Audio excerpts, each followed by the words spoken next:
And then new inflation figures coming in today at a 13-year high, 7.8%. So are we on the wrong economic policy track, as some have suggested today? Or do we just simply have to weather this global storm along with the impact that years of corruption have had here in South Africa? I'm joined now by economist Dr. Lumkile Mondi. Thanks so much for joining us, Lumkile. So listening to Zwelinzima Vavi of SAFTU, I mean, at one point he just said, down with capitalism. Basically, capitalism is the problem. So is capitalism the problem? Are we actually in a capitalist system? I thought we had what they call a mixed economy because we do give out grants. So just tell me what our economic plan is and whether you believe we're on the right policy track. So South Africa has historically had a very strong involvement in the economy. I think, led by General Smuts at the turn of the century, in the early teens, after Louis Botha, there was really a committed effort that for Afrikaners to participate in the economy, state institutions had to play a bigger role. So Transnet, for example, employed thousands of Afrikaners, uneducated, unskilled, but to access them income and get them out of poverty, SOEs played a bigger role. And the ANC has basically inherited these assets and continued on a similar trend by replacing predominantly Afrikaners in state-owned institutions and putting black professionals there. So therefore, it is really a cheap politics about where South African economy is, where predominantly a mixed economy with an extremely internationally competitive private sector and really a very challenged, incapacitated and weak in capability public sector in comparison to the apartheid regime, which at least had learned and was capable to deliver to the Afrikaners. Is there, in fact, I mean, if we listen to what Mike Shingange of COSATU said, he said, our policies are suffocating the middle class. Is he right? And is there a misalignment? Absolutely. He's right. Absolutely.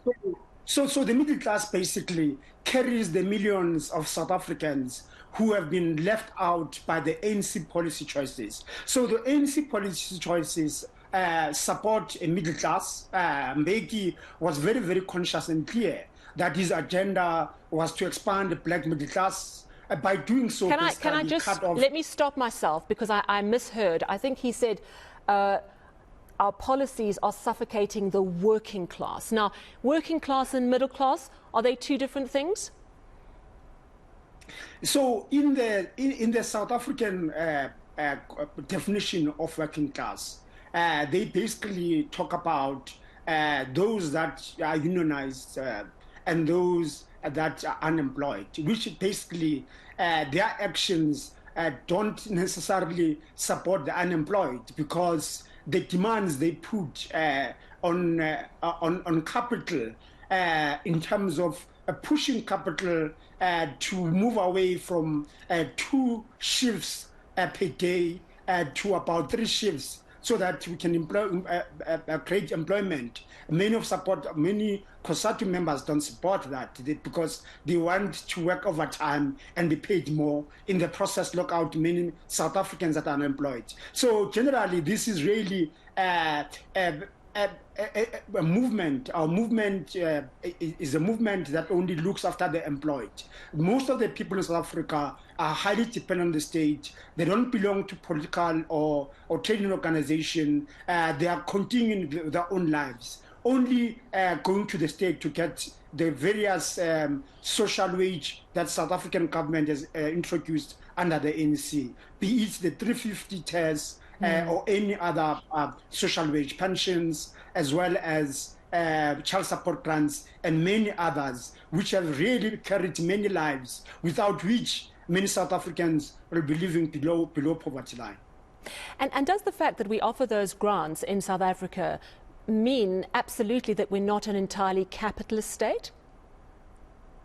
No, what it means basically, it means that those that are ruling, in this case, the ANC government, is not making the right policies, right choices. the policies seem to favor those that are highly skilled, that will anyway make it without government support. And therefore, the fact that the rail infrastructure has collapsed, many people cannot move from one point to the next because they've been failed. The fact that many communities don't have access to electricity, water, education infrastructure has collapsed. This indicates to me that we've got a government who's interested to serve the middle class and the elite, who have completely forgotten that there exists a huge number of South Africans at rural and urban areas who are marginalized, who like a responsive government, who focuses on investing on infrastructure for the poor, particularly on making sure that schools are better, health system are better, education infrastructure is good, and teachers are well trained to service, nurses are well trained to service that sector, and more importantly also that private sector then is given the space to create opportunities so that those that come out from this public sector investment are able to participate much more skilled within the broader economy. So then, you know, one of the calls today is that government must be intervening more aggressively around fuel costs and food costs. Now, that's something that would impact the very poor. It would help the very poor. Do you think government should be more aggressive in intervening in that way? So, Sally, in theory, this question is not a South African question. This is a global question. I think many governments internationally are faced with that question. And then the question becomes an affordability questions. And in South Africa, we know that many years of Zuma destruction of our finances has pushed our state coffers to the brink. Therefore, with very weak institutions of collecting taxes, with difficulties around ensuring that our infrastructure is protected, therefore, our government doesn't have enough to do that. It may as well have to take the budget away from infrastructure investment to consumption. That is, support us with fuel as well as support us with food. Meaning that basically, when this current crisis ends, our infrastructure will be in a far worse position, and therefore the South African economy will find it very, very difficult to rebound. So really, I don't think government has got space. So my advice to government is this is a time for us. Use this crisis to invest on infrastructure. And the president has done very, very well around the energy reforms because when the state cannot afford, therefore, you allow private sector to invest and create capabilities so that South Africa can have energy security. But secondly, Portia Debbie at Transnet is talking about also bringing private sector into rail as well as port. And I think those are labor creative, are going to create more opportunities for people, increasing tax revenues, and at the same time, position South Africa to be in a very strong position when the global economic recovery happens in the next 3 or 4 years. As realignment in the global political and world order changes, with Russia emerging, taking its own course, China taking its course, its own path, and South Africa and many other African countries taking their own path, as NATO takes its own path. So this change really in the global political forces allows South Africa to really focus more on infrastructure. So let's sacrifice short term and let's invest for the future. Investing for the future, it means taking those hard decisions that I think President Ramaphosa is taking at the moment around bringing private sector in the presence of an incapable and corrupt state. Yeah, so what I'm hearing you saying, and you'll correct me if I've misunderstood you, is that we're on the best possible economic track given the incredible challenges we are facing, which does mean we can't do everything that we probably should be able to do.